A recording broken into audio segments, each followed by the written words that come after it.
Shalom, selamat pagi dan selamat hari Sabat. Mari awali hari ini dengan semangat baru dengan mendengarkan renungan pagi.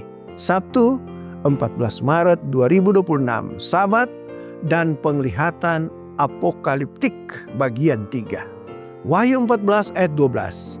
Yang terutama di sini ialah ketekunan orang-orang kudus, yaitu mereka yang menuruti perintah Allah dan tetap beriman kepada Yesus.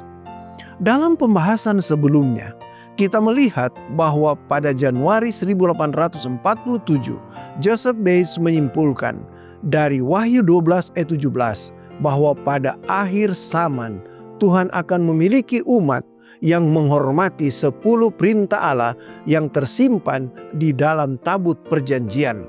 Wahyu 11 ayat 19. Pada saat yang sama, ia memahami bahwa naga akan memerangi mereka yang setia memelihara perintah-perintah tersebut.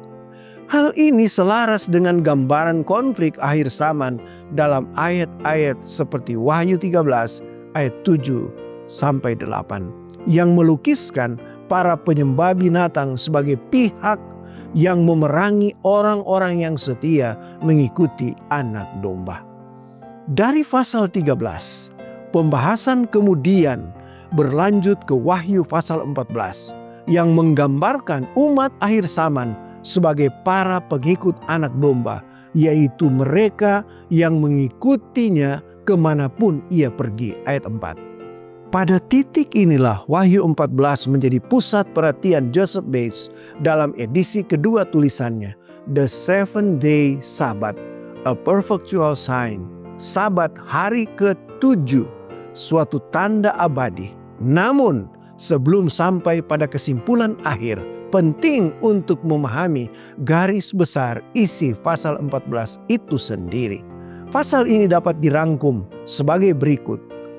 Ayat 1 hingga 5.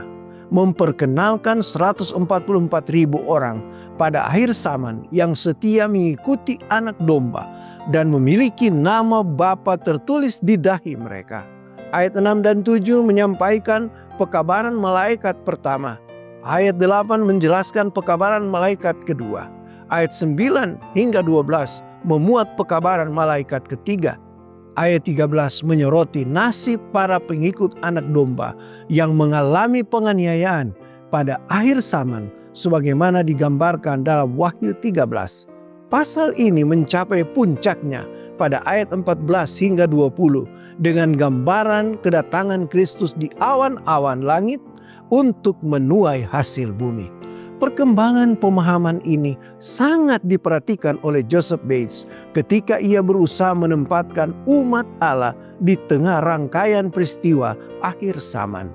Menariknya, sebagian pengikut William Miller lebih menekankan pekabaran malaikat pertama dan kedua.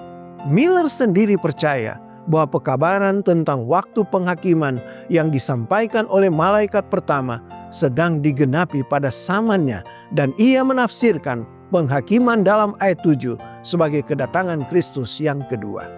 Sementara itu, Charles Fitz mulai memberitakan pekabaran malaikat kedua tentang jatuhnya Babel pada tahun 1843 ketika berbagai denominasi mulai menolak dan menganiaya mereka yang menantikan kedatangan Kristus.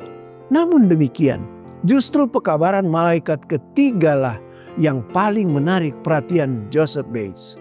Sebelum Anda memulai doa pagi hari ini, ada baiknya meluangkan waktu untuk membaca Wahyu pasal 14.